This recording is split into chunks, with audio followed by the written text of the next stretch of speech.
warahmatullahi wabarakatuh. Waalaikumsalam warahmatullahi wabarakatuh. Apa kabar ibu-ibu semua? Baik. Alhamdulillah.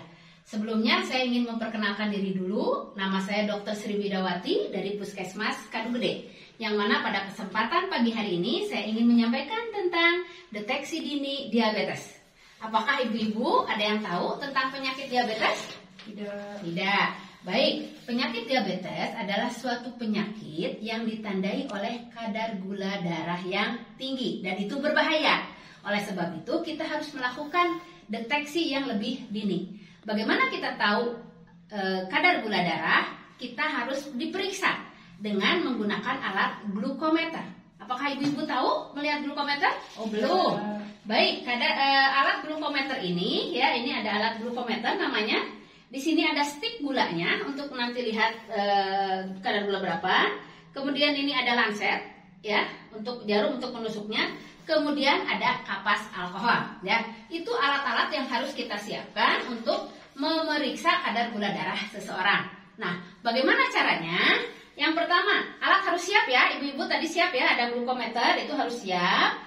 Kemudian orang yang kita periksa bisa diambil darahnya dari jari tangannya. Bisa jari manis, jari tengah, ataupun jari telunjuk. Ya, caranya usapkan, misalnya mau ngambil jari manis, usapkan kapas alkohol ke ujung jari manisnya. Ya, setelah itu tunggu sampai kering. Setelah kering, baru ditusuk dengan menggunakan jarum yang tadi sudah disiapkan.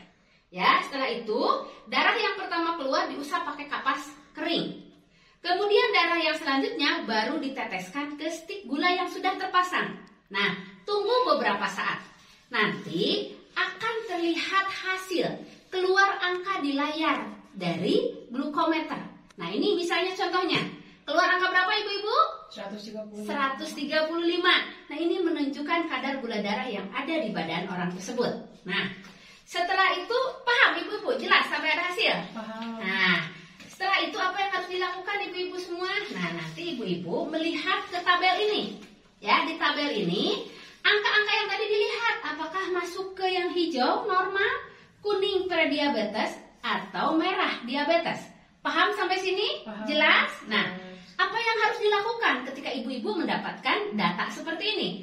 Kalau misalnya datanya merah atau kuning, berarti ibu harus segera melapor atau merujuk orang tersebut ke puskesmas biar puskesmas menangani lebih lanjut. Ya, jelas sampai sini ibu-ibu? Menangani lebih lanjut. Ya, jelas sampai sini ibu-ibu? Jelas. Nah, kalau sudah jelas, mudah-mudahan nanti kita bisa melaksanakannya. Ya, terima kasih atas perhatiannya. Saya akhiri billahi taufiq wal hidayah. Wassalamualaikum warahmatullahi wabarakatuh. Waalaikumsalam. Terima kasih ya ibu-ibu sudah hadir hari ini. Kita berkumpul dalam rangka pelatihan kader PTN di Posyandu Kadugede, Puskesmas Kadugede. Ibu-ibu perkenalkan sebelumnya, nama saya Dewi Maida. Pada hari ini akan menyampaikan materi tentang edukasi tentang pentingnya istirahat yang cukup bagi kesehatan ya. Di sini saya bawa beberapa leaflet, nanti kita bisa baca-baca bersama. Sebelumnya, ibu-ibu udah tahu belum ya berapa kebutuhan istirahat kita yang dibutuhkan per hari ya? 8 jam. 8 jam. Bentar ya ibu ya. 8 jam, 7 atau 8 jam itu adalah waktu kecukupan tubuh kita untuk istirahat. Kalau kurang dari 7 jam atau 8 jam, apa yang terjadi di tubuh kita ibu-ibu? Lemas. Apalagi? Ngantuk. Ya, banyak sekali akibat yang ditimbulkan apabila kita kurang istirahat. Salah satunya bisa yang ibu sebutkan tadi, efek yang lebih panjang bisa darah tinggi karena peredaran darahnya tidak lancar ya. Selain itu, dengan tidur juga akan membantu kita supaya mengeluarkan racun-racun di tubuh kita ya Bu ya. Kalau racun-racun di tubuh kita numpuk, itu akan menimbulkan penyakit yang lain lagi datang ke tubuh kita. Kalau lagi susah tidur itu biasanya ibu tahu nggak apa penyebabnya? Gak tahu. Kadang banyak hutang nenek, kurang duit. Kalau kira itu sama.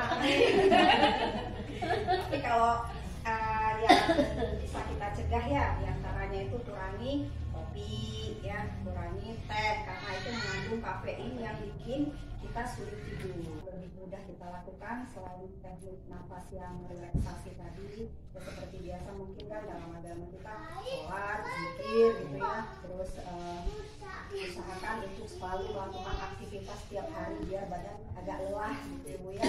Nah, terus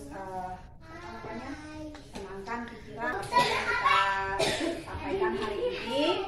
Semoga apa yang kita sampaikan tadi bisa bermanfaat dan Ibu bisa menyampaikan lagi ke masyarakat ketika kegiatan posyandu PTN kita akan berlangsung. Ya Ibu-ibu ya sudah cukup paham apa itu kebutuhan istirahat buat kita, berapa lama, bagaimana cara kita mengatasi gangguan istirahat. Terima kasih Ibu-ibu atas kesempatan hari ini. Maaf apabila ada salah dan kurangnya ketika dalam penyampaian saya. Assalamualaikum warahmatullahi wabarakatuh. Waalaikumsalam. Selamat malam Bapak. Selamat malam. Perkenalkan, saya Bidan Elinur Laili. Tujuan saya di sini, saya akan memberikan edukasi ke Bapak tentang cara pengukuran tinggi badan. Apakah sebelumnya Bapak sudah pernah melakukan pengukuran tinggi badan? Belum pernah. Nah, jadi ini untuk tujuan saya, ini untuk memberikan edukasi kepada kader, karena Bapak sebagai salah satu kader. Ya. Jadi nanti untuk pengukuran tinggi badan, yang pertama kali yang harus ada itu alat pengukurnya ya Pak ya. Ya. Jadi nanti alat pengukurnya itu dipasang 2 meter ya Pak ya. Ya. Nanti ini sampai 0 Ya. ya Pak ya, sampai 0 seperti ini. Terus untuk cara mengukurnya, coba Bapak di sini dulu. Nah, di sini dulu ya Bapak. Tegak lurus Pak. Tumit dahu sama ini menempel. Nah, ini ya Pak ya. Nah, nanti tarik untuk alat pengukurnya 174 ya Pak ya. Nah, seperti itu. Nanti kalau sudah didapatkan hasil, nanti kita catat. Ya. Silakan Pak duduk kembali. Dari hasil yang saya jelaskan, apakah Bapak mengerti? Mengerti Bu? Coba diulangi bagaimana tadi Cara mengukurnya Bu. Lantai itu sebagai titik nol. ya, Kemudian tumit sama ini rapat, ya, bahu nempel ke dinding. ya. Kemudian melakukan pengukuran seperti itu. Ya. Seperti itu Pak. Nah, jadi untuk pengukuran tinggi badan seperti itu ya Pak ya caranya. Jadi nanti pada saat kita melakukan posyandu PTM, kader itu sebagai salah satunya itu untuk mendeteksi faktor risiko. Siap. Ya, faktor risiko penyakit tidak menular. Salah satunya dengan pengukuran tinggi badan. Ada yang ingin disampaikan atau ada yang ingin ditanyakan? Sudah jelas. Sudah jelas. Mudah-mudahan ilmunya bermanfaat ya Pak ya. Ya. Jadi nanti kita bisa mengaplikasikan dalam